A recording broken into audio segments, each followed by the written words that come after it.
है, सभी पत्र है, उसको आप अर्पण करेंगे। उसके बाद फिर हवन पूजन की कार्यक्रम है, फिर भंडारा है। तो काम बहुत ज़्यादा है, तो संक्षेप में कुछ ज्योतिर्लिंग का हम चर्चा कर देते हैं। सुत जी बोले, ऋषियों, दक्ष प्रजापति अपने 27 कन्याओं का विवाह चंद्रमा से कर दिया, लेकिन चंद्रमा जो है केवल रोहिणी से अधिक प्रेम करते हैं।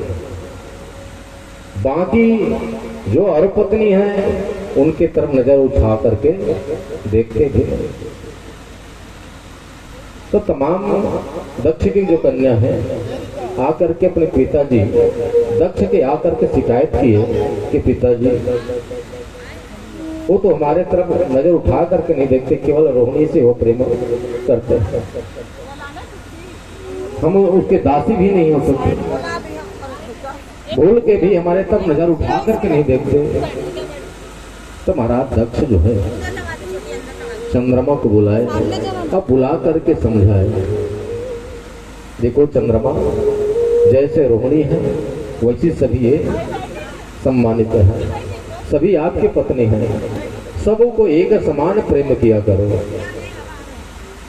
चंद्रमा तो हाँ कह करके तो चले गए, लेकिन उनकी आज्ञा का पालन नहीं किया। कुछ दिन के बाद फिर तमाम कन्या दक्ष के पास आए और आ करके कहे, पिताजी वो आपके वचन का कदर नहीं किए, आज भी रोहिणी से अधिक प्रेम करते हैं, हमारे तक पलट कर भी नहीं देखते। उसी समय महाराज दक्ष ने उसे श्राप दे दिया कि चंद्रमा, तुम्हें अहंकार है कि जाओ तुम्हारे क्रांति क्षीण हो जाए। चंद्रमा जो है काले पड़ गए, अस्तित्व उनका खत्म हो गया। तब इंद्र के पास जाकर के कहे कि मेरे संकट को आप दूर करें। सभी देवता जो है ब्रह्मा जी के पास जाकर के इस श्राप का कोई रास्ता ढूंढे, ऐसा सोच करके प्रार्थना करने। तो ब्रह्मा जी बोले, देवताओं, ये चंद्रमा जो बड़े दुष्ट व्यक्ति है, इसने गुरु बृहस्पति की पत्नी तारा को चुरा करके पाताल लोक चले गए थे, ये महान दुष्ट है। लेकिन आपकी आराधना, आपकी स्तुति की सुन करके इसे क्षमा तो कर देता हूं, लेकिन यह महादुष्ट है, ये दया करने के योग्य नहीं है।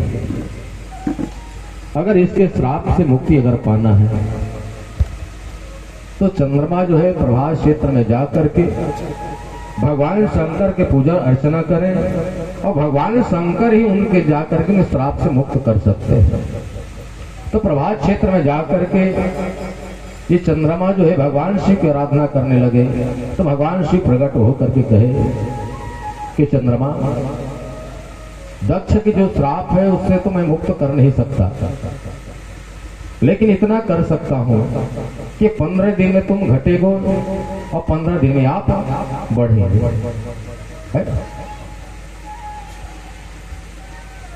क्योंकि दक्ष प्रजापति का श्राप मैं मुक्त नहीं कर सकता, और क्षीण शुक्ल पक्ष में तो तुम जो है बढ़ते जाओगे और कृष्ण पक्ष में जो है क्षीण होते जाओगे। इस तरह से भगवान शिव उसे आशीर्वाद दिए और कुछ वर मांगो। तो चंद्रमा कहते हैं, प्रभु, जिस रूप में आप यहाँ प्रकट होकर के मुझे वरदान दिए हैं, तो कृपा करके इसी रूप में आकर के यहाँ विराजमान हो जाएं, और जो भी आपके दर्शन करने के लिए आए सभी की मनोकामना आप पूर्ण करते रहना। तो उसी स्थान पर भगवान शिव जो है सोमेश्वर भगवान के नाम से जो है प्रकट हो गए। प्रेम सोमेश्वर भगवान की जय। दूसरे नंबर में आते हैं मल्लिका अर्जुन का अवतार। कार्तिक को भगवान गणेश का विवाह का जब समय आया तो भगवान शंकर ने पृथ्वी परिक्रमा करने के लिए कहे, और कार्तिक जो पृथ्वी की परिक्रमा करने के लिए चला गया, अब इधर गणेश जी का जो है भगवान शंकर ने विवाह कर दी। जब कार्तिक जी परिक्रमा करके जब आ रहे थे, देवर्षि नारद ने उसे समाचार सुना दिए। महाराज कार्तिक गुस्से में आकर के वापस कौंच पर्वत में जाकर के तपस्या करने लगे। तो माता पार्वती जो है, भगवान शंकर जो है, महाराज कार्तिक को लेने के लिए कौंच पर्वत पर जब गए, उनके आने के समाचार सुन करके भगवान कार्तिक जो है 100 योजन दूर और चले गए। तो भगवान शंकर माता पार्वती को दुख हुआ और उसी स्थान में मल्लिका अर्जुन के रूप में प्रकट हो गए। और जो भी हम जाते हैं अपनी मनोकामना ले करके, हमारी मल्लिका अर्जुन जो है उस मनोकामना सभी को पूर्ण करते हैं। प्रेम से मल्लिका अर्जुन भगवान की। आगे चल करके कथा आते हैं महाकालेश्वर। अब महाकालेश्वर के जो बनाए हैं उनकी अर्चना किए हैं, और उन्हीं की कथा अगर चर्चा न करें तो अधूरा हो जाएंगे। इसलिए मल्लिका अर्जुन की कथा अब श्रवण कर लें, उनके अवतार की कथा श्रवण कर लें। अवंता नामक नगर है, वहां ब्राह्मण रहते थे। नित्य वह पार्थिव लिंग पूजन किया करते थे, और उन्हीं के बल प्रभाव से उनके पास कोई धन की कमी नहीं थी। अपार धन थी ब्राह्मण के पास। धर्म बाहु नाम के उनके 4 लड़के हुए। इस ब्राह्मण के चले जाने के बाद चारों लड़का भी भगवान के परम भक्त हुए, भगवान शिव के भक्त हुए।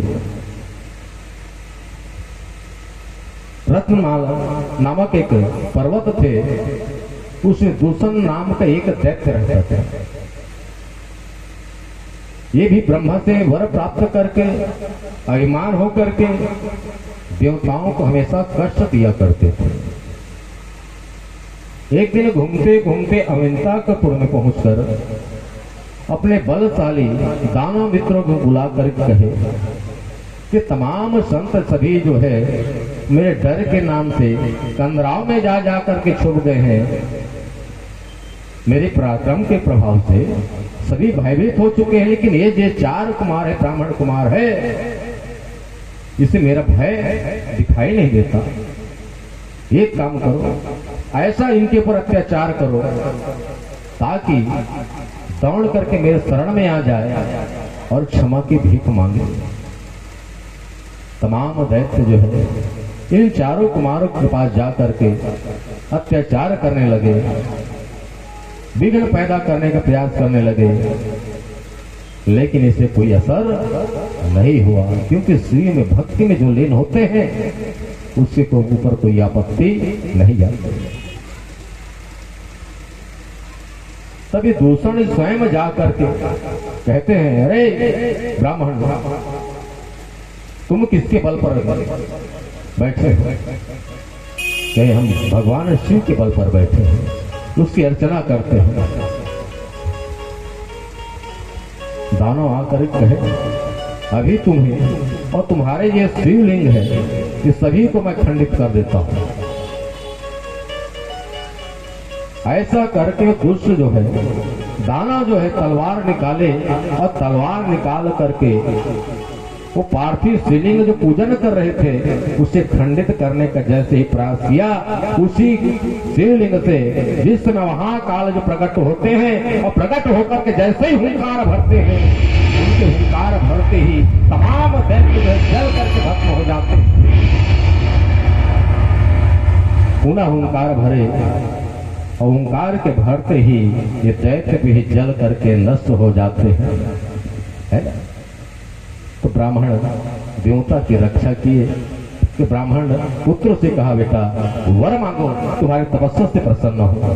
तो ब्राह्मण लड़के बोले कि बाबा, अगर हमारे तपस्या से अगर प्रसन्न है तो आप इसी रूप में यहाँ आप विराजमान हो जाइए, और जो भी भक्त आए आपके दर्शन करने के लिए आप उनकी मनोकामना पूर्ण करते रहिए। जिस तरह जीव आंख के वाले जो श्रोता भक्त हैं महाकाल की पूजा किए हैं, और जिस मनोकामना के लेकर पूजा किए हैं, भगवान महाकाल उन सभी के मनोकामना पूर्ण करेंगे। प्रेम से शंकर भगवान की जय हो।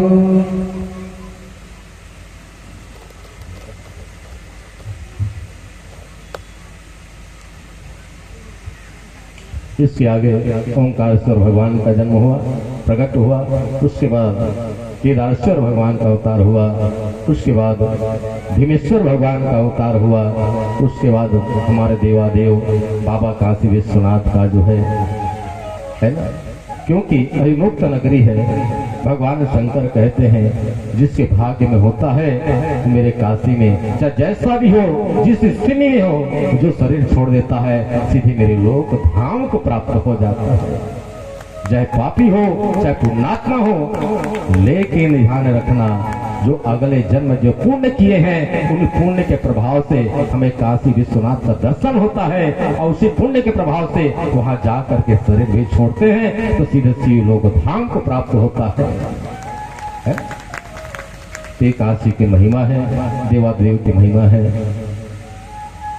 और आयोजन करता बाबा वहां से यहाँ तक पहुंचे हैं। कहां से?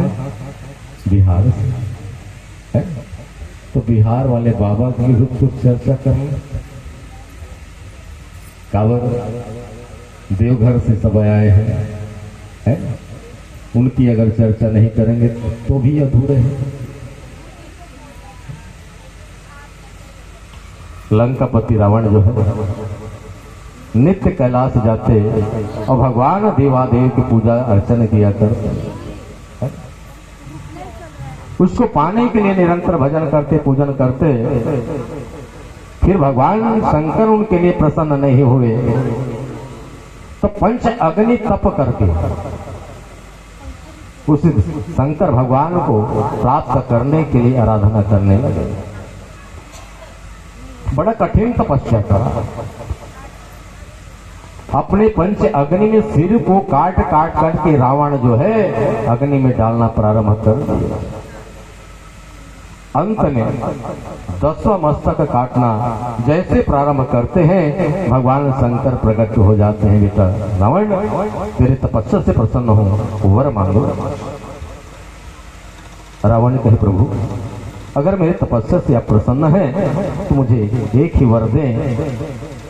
आप यहाँ से चल करके मेरे सोने के लंका पर जा करके आप विराजमान हो जाए। भगवान शंकर कहे, रावण को वरदान दे करके भगवान को शंकर पहुंच के मांगो बेटा वरदान, अवघड़ दान है, मांग लो बेटा वरदान। तो वही वरदान मांगे, प्रभु आप मेरे स्वर्ण महल में चल करके आप विराजमान हो जाएंगे। तो भगवान शंकर कहे, बेटा ये जो ज्योतिर्लिंग जो है स्वरूप है, इसे ले जा करके अपनी लंका तक ले जाना। लेकिन ध्यान रखना बेटा, यदि किसी स्थान पर इसे रखोगे मैं वहीं पर विराजमान हो जाऊंगा, है? तो रावण जो है उस ज्योतिर्लिंग को लेकर के जाने लगे। लेकिन तमाम देवता हाहाकार मच गया। जैसे भगवान के लंका जाएंगे तो उनके बंधन बंध जाएंगे, हमें उसका दर्शन होने वाला नहीं है। हाहाकार मच गए। तमाम देवता जो भगवान विष्णु के पास गए और जाकर के निवेदन करा। देवताओं के भगवान शंकर की प्रेरणा से ये चलने लगे। रावण ज्योतिर्लिंग को लेकर के उसे लघु शंका लगना प्रारंभ हो गए। प्रभु की माया से रावण सोचने लगा, अपने हाथ में ज्योतिर्लिंग को रख करके लघु शंका तो कर सकता नहीं, कोई अगर मिल जाए तो उसे धरा करके लघु शंका कर सकता है। तो स्वयं भगवान विष्णु जो है एक ग्वाला बन करके आते हैं। जैसे रावण देखे उस ग्वाले को कहा इस ज्योतिर्लिंग को रखना और जब मैं आऊं तो मुझे देना। जैसे लघु शंका के लिए जब जाते हैं तो लघु शंका उसके बंद होते नहीं, गंगा मैया प्रकट कर दी। भगवान शिव की माया जो है प्रबल हो जाते हैं। कुछ देर तक भगवान खड़े रहे, ग्वाला के बंद रूप में गए थे, वही उसे स्थापित कर दिया। जैसे स्थापित करते हैं उसके लघु शंका समाप्त होते हैं। तो हवा के माध्यम से मंत्र के द्वारा जो है अपने शरीर को पवित्र करते हैं और पवित्र करके जैसे ही आते हैं तो देखते क्या है, ज्योतिर्लिंग जो है स्थापित हो चुका है। रावण उसे बहुत उठाने का प्रयास करा, लेकिन ज्योतिर्लिंग जो है